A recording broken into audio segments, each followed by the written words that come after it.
आज हम वेक्टर्स को स्टडी करेंगे। वेक्टर्स बेसिकली वो क्वांटिटीज होती हैं जिनमें मैग्नीट्यूड और डायरेक्शन दोनों होते हैं, और स्केलर क्वांटिटीज का आपको पता ही होगा कि उनमें सिर्फ मैग्नीट्यूड होता है। मैग्नीट्यूड बेसिकली किसको कहते हैं? A number with a specific unit, इसको मैग्नीट्यूड कहते हैं। फॉर एग्जांपल 5 kg शुगर, इसमें ये जो 5 है ये नंबर हो गया और kg यूनिट है, तो ये 5 kg मैग्नीट्यूड है। इसी तरह अगर मैं कहता हूँ 5 किलोमीटर डिस्टेंस, अब ये सिर्फ मैग्नीट्यूड, लेकिन अगर मैं कहता हूँ 5 किलोमीटर टुवर्ड्स ईस्ट, अब मैंने डायरेक्शन भी इन्वॉल्व कर दी, ऐसे केस में ये कंप्लीट एक वेक्टर कहलाएगा। तो वेक्टर में डायरेक्शन का होना कंपलसरी है। अगर डायरेक्शन मौजूद नहीं है आप उसको वेक्टर नहीं कह सकते।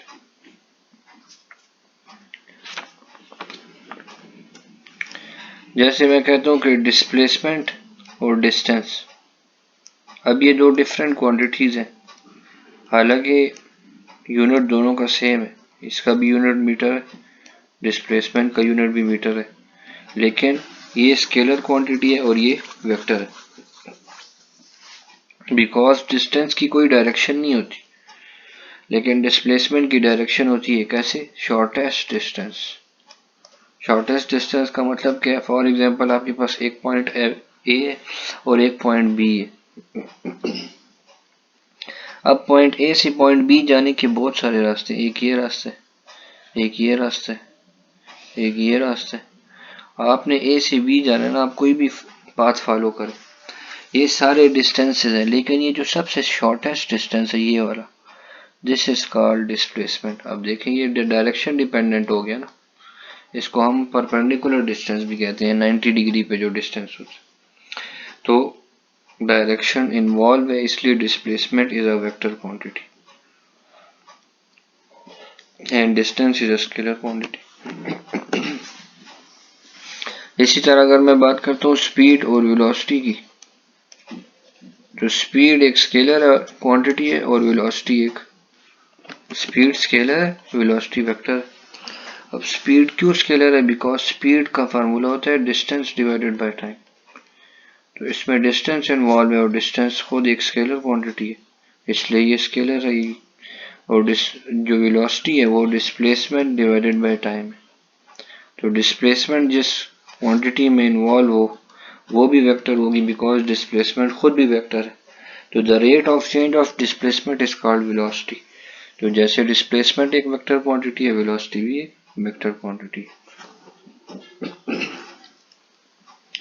अब कुछ वेक्टर्स को स्टडी करते हैं, कुछ टाइप्स को देखते हैं। वेक्टर को रिप्रेजेंट कैसे कर सकते हैं? ये अगर आपके पास एक कार्टेशियन प्लेन है, कार्टेशियन प्लेन क्या होता है? जिसमें आपके पास दो एक्सिस होते हैं, दो से ज्यादा भी हो सकते हैं, एक एक्स एक्सिस है और एक वाई एक्सिस है।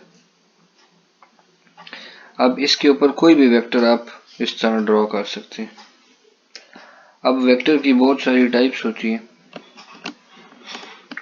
जिनमें से एक टाइप है यूनिट वेक्टर। यूनिट वेक्टर क्या होता है? A vector which has magnitude equals to 1, इसका मैग्नीट्यूड 1 होता है, एंड आर्बिट्ररी डायरेक्शन, आर्बिट्ररी कहते हैं फर्जी, जो आप सपोज करें, आर्बिट्ररी डायरेक्शन जो सपोज की जाए। तो यूनिट वेक्टर को डिनोट किससे करते हैं? हैट के साथ डिनोट करते हैं। फॉर एग्जाम्पल एक वेक्टर है एक, तो उसके ऊपर मैं ऐसे हैट बना दूं तो ये यूनिट वेक्टर हो जाएगा। आम वेक्टर को हम इस तरह से डिनोट करते हैं, वेक्टर ए ऊपर इस तरह साइन। तो यूनिट वेक्टर का फार्मूला होता है vector divided by its magnitude, ये मॉड मैग्नीट्यूड कहलाता है। तो यूनिट वेक्टर जो है इसका मैग्नीट्यूड 1 होता है और इसकी आर्बिट्ररी डायरेक्शन होती है। इसी तरह नल वेक्टर एक टाइप है, नाम से पता चल रहा है कि इसका नल वेक्टर जो है इसका जीरो मैग्नीट्यूड होता है। नल मीन्स जीरो, जैसे सेट्स में हम पढ़ते हैं नल सेट।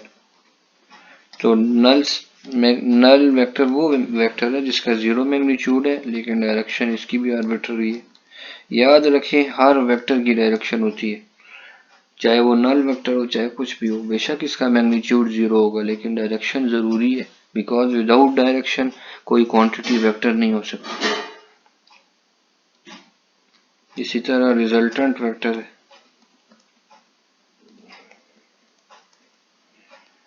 रिजल्टेंट वेक्टर वो वेक्टर होता है जो दो या दो से ज्यादा वेक्टर्स की एडिशन से बनता है। अब वेक्टर को ऐड कैसे किया जा सकता है? हेड टू टेल रूल से। एक वेक्टर है ए, दूसरा वेक्टर है बी। अब इनको आपने ऐड इस तरह से करना है कि फर्स्ट वेक्टर ए को ऐसे ही ड्रॉ कर दिया और ये जो वेक्टर बी है इसको उठा के एज इट इज इस ए की हेड के साथ इसकी टेल कंबाइन कर देनी है, यानी इसके ऊपर उठा के हमने प्लेस कर दिया वेक्टर बी को ए के ऊपर। अब ऐड इस तरह से करना है कि जो रिजल्टेंट वेक्टर होगा उसकी tail vector number A first vector की टेल के साथ और उसका हेड वेक्टर बी के हेड के साथ।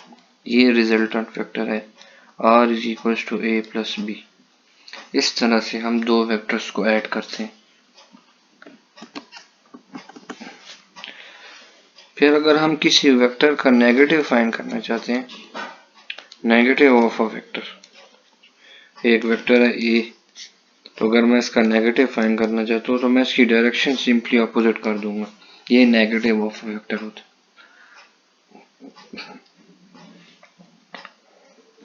इसी तरह multiplication of a vector.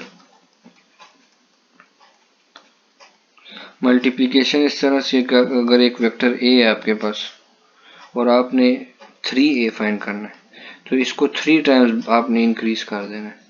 Let's suppose ये 3a है, तो इसको कहते हैं multiplication of a vector by number.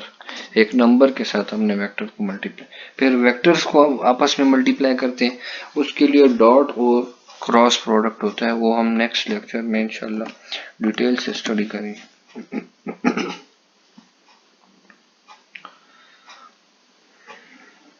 तो ये था हेड टू टेल रूल और नेगेटिव ऑफ अ वेक्टर, और इसी तरह multiplication of a vector by number.